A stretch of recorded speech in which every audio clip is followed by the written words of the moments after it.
What's up mga ka-Big Bites? Venky Joyce, ngayon lang daw nabilib sa isang player. Pero bago ka sana magpatuloy sa panunood ay huwag mong kalimutang mag-subscribe sa aking YouTube channel. Sa naging laban ng Ginebra at Northport Batang Pier, sobrang ganda ang simula ng parehong team, pero mas naging mainit ang start ng Northport kaya naman inamin ni Coach Tim na sobrang nahirapan daw talaga sila. Pero master of adjustments nga itong si Coach Tim kaya naman mas pinahigpit nila ang depensa sa third quarter.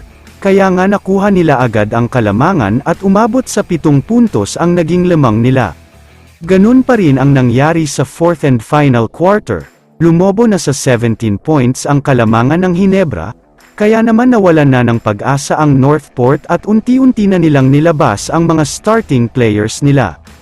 Natapos ang laban na ito sa score na 103-93, ang import ng Ginebra na si Tony Bishop ang itinanghal na best player of the game matapos siyang umiskor ng 26 points, 16 rebounds at 5 steals. Samantala, isa sa mga kasama sa early best import candidate ang import ng Northport na si Joyce, sobrang sipag at sobrang magaling ang player na ito. Kaya ang ine-expect ng mga fans ay magdo-dominate siya at papakitaan niya ang Ginebra.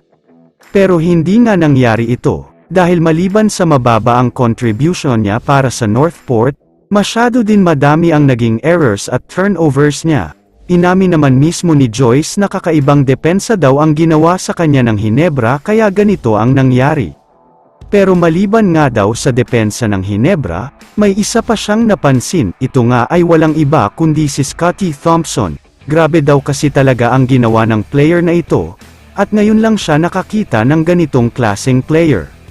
Parang hindi nga daw napapagod at nauubusan ng energy, yung tipong pagod na nga daw lahat, pero si Thompson ay takbo pa rin ng takbo na parang kasisimula lang ng laban, sobrang nakakabilib daw talaga siya. Sinabihan na daw siya ng mga kakampi niya tungkol kay Scottie Thompson, hindi nga daw naniniwala ito hanggat hindi niya nakikita at nakakalaban sa mismong game, pero noong nakalaban na niya ito ay agree na siya sa sinasabi ng mga kakampi niya. Sinabi pa ni Joyce na one of a kind nga daw si Scottie Thompson, dahil hindi lahat ay special katulad niya, hindi man priority ang score pero bumabawi naman siya sa ibang bagay tulad ng hustle plays.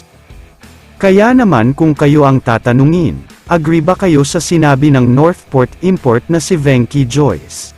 I-comment mo naman ang opinion mo tungkol sa tanong na ito. Dito na muna nagtatapos ang video na ito.